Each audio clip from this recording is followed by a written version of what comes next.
Good evening, and welcome to another slandering episode of Diatribes from the Voice of Doom. Now here's your slavish and slack-jawed host, Voice of Doom.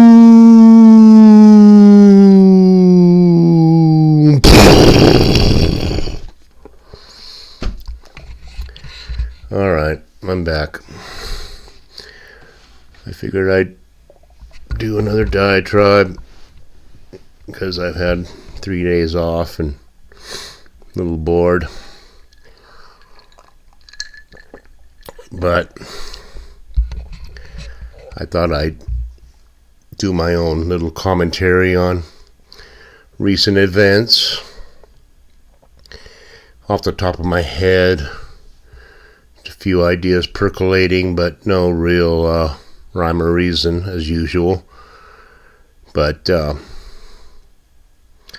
kind of realized that it's good to have a channel on YouTube that doesn't get much attention, because I noticed a phenomena over the last few years that for some reason some people will put a short comment on TikTok and they get noticed by other people that they know, and suddenly their life is in peril, or they are fired, or they are ostracized for their opinions. So it's just as well that my channel gets very little attention, because if I had 1 million subscribers and many thousands of comments on every video I make, then things would be complicated, because I take things personally and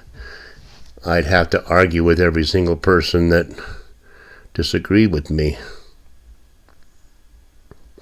So I want to comment on the recent events that we all know about and the aftermath.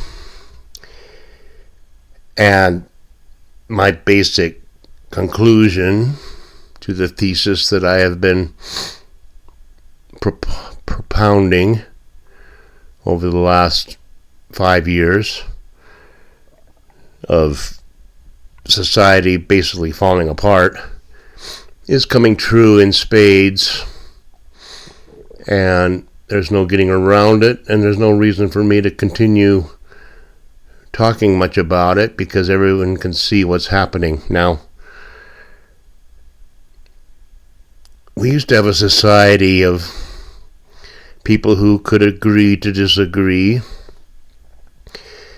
and you could even have relationships with people that were politically against what you were, and it would sometimes be a fun thing. But in this day and age, we have a catalyst called Orangey, who for some reason, I don't know why, and I think I do know why, but has become a lightning rod and a source of division amongst the common clay. And it's all part of the plan of the powers that be, and I mean the real rich people, people in power that we don't know their names, to divide us in order to soften the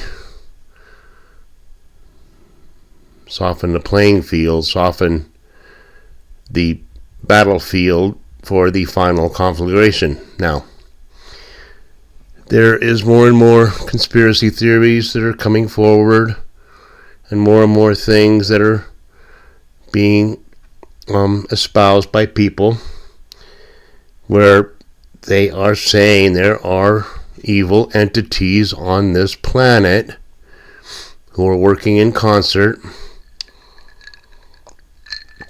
to destroy what we had, which wasn't that great in the first place, but slowly things were getting better, if not for the interference if not for the liars and the cheaters and the opportunists who need a problem to solve, so they create the problem. I've already talked about that. But let's talk about the recent event. Now, here's what happened. A person who was of high education, sort of, was a professional person, decided that he was a radical, progressive, liberal, wokester idiot, and he would amass weaponry, and he would drive to a venue and check into a hotel where he knew that an event was about to take place. So this person was a planner. He was not an idiot. He was not a guy who just goes off half-cocked. And he waited for the event to start, and then the weapons that he had secreted into his hotel room were taken into a bag, and he ran into the venue, and his intention was to kill as many people as he could. And it's ironic because most of the people in that room were not exactly big Orangey fans, but they were there because it was a cachet event where everybody had to be seen. And he made it a little bit past the security, and then bullets flew, and he was taken down. And there were bullet shots being shot here and there, and the event was disrupted, and Orangey and his entourage were taken out of the venue, and then from there the real bad stuff happened. Because I'm convinced after this event that we have millions and millions and millions of cruel monsters who, with their own self-righteousness, thinking they are on the side of good, are working on behalf of satanic, demonic entities. They don't know it, and you can tell by listening to them and looking at them that they are gone. And as far as I'm concerned, I don't care about them because they're not human beings. Now, I mean, if you want to maintain a certain structure of civilization, by civilization I mean civil discourse, and reaching conclusions and having a proper civilized debate over an issue and then coming to a conclusion. What's that Hegelian, synthesis, antithesis, and then, or thesis, antithesis, and synthesis. You have one side against another, and then you try to come together for a conclusion. Okay. That's not happening anymore. We have people in the wokester cadre who are crass and coarse, and their language is disgusting. I don't like hearing them because they have no decorum, and they have no education to speak of, and they think they are good. And after the event, they proceeded to say that it was all staged by Orangey so that he could get sympathy. It was, and then it's like, why did he miss? And why can't we have real Americans like Lee Harvey Oswald, who were real Americans who could take a shot and hit their mark? And cruel, disgusting things that should be punishable by law because you're advocating for assassination. The only one being punished or being indicted for that is Comey, who, just like Clinton, could be probably indicted for many, many worse things. But they come up with some stupid-ass thing that he found some seashells, which is a ridiculous thing, and won't hold any water, and he will not suffer any consequences for that. Because it's ridiculous, and it shows how ridiculous the right side are.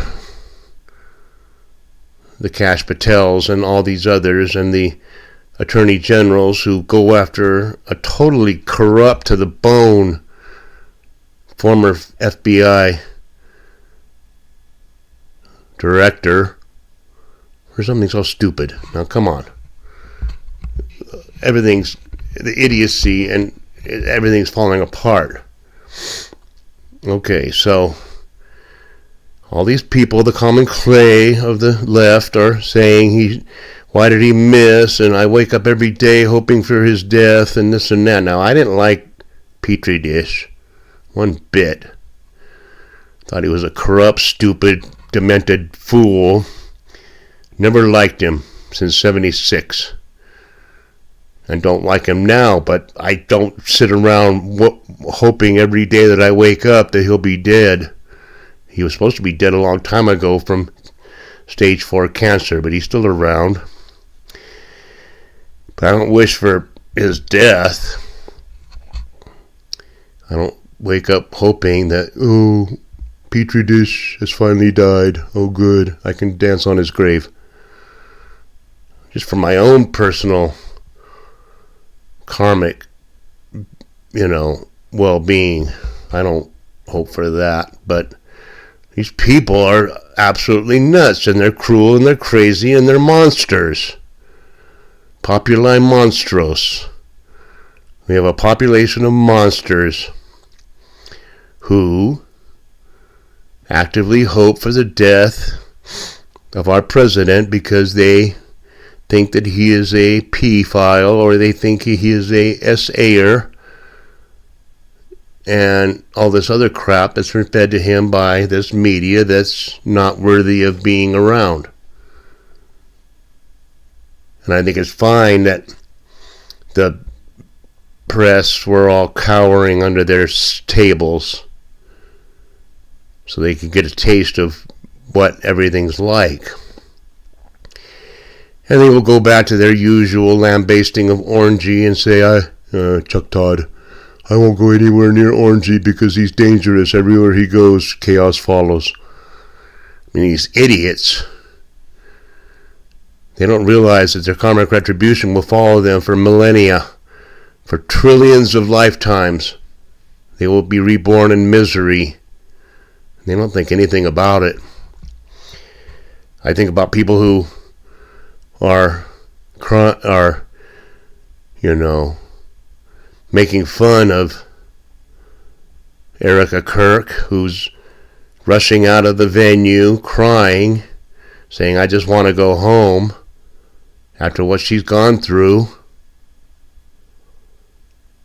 And she saw her husband murdered, and then she goes places and there's more shootings. And it wears on you. If everywhere I went there were mass shootings, I would be pretty upset too. Oh, she's just performative. Her crocodile tears. She's so ridiculous. Oh, poor her. This planet is full of monsters. They're all around us. And my goal is to stay away from as many of them as possible. Because there's some horrible, horrible people that are possessed by demonic entities, and they're dangerous. And their language is coarse, and they have nothing to back up their opinions, except their feelings, which are steeped in evil. The sludge, the slag, the dross of absolute evil. And they will suffer because life goes on. After this earth has been turned into an asteroid belt, their life entity will still go on and on and on and on. in misery, and I want that to happen for them. One day they might wake up, one day they might realize the error of their ways. But this country and this world are filled with monsters, and we better get used to that fact as we traverse through life, as it will be for the next few months. And I'm thinking more and more people are saying, yeah, it's almost over. So my prognostications and predictions for the future are moot now. We know it's over. And I'm just going to try to do my best to live away from the whole thing as much as I can, because we're beyond redemption. And it's just disgusting to look at these people. They're not people. I don't know what they are, but I would hope for something to come along to eradicate all of them. And I think something will. So I didn't say a whole hell of a lot. I think I said a lot, but I didn't really articulate too well. But I think people get the gist of what I'm saying. I don't like what I'm seeing from people. No empathy, no compassion, nothing. And they think they're on the good side. That's the ironic part. And I'm sick of it. I want to see some karmic retribution. I want to see some ironic, poetic justice. And I'm glad they're losing their jobs. Go on TikTok and say they're glad. Say they're unhappy that the guy missed, and lose your job and never get hired again and live in a ditch. If you're lucky, you get a ditch. So I'll leave it there. I think I've said enough. So goodbye, and enjoy whatever time we have left, which I hope isn't much. Ta-ta.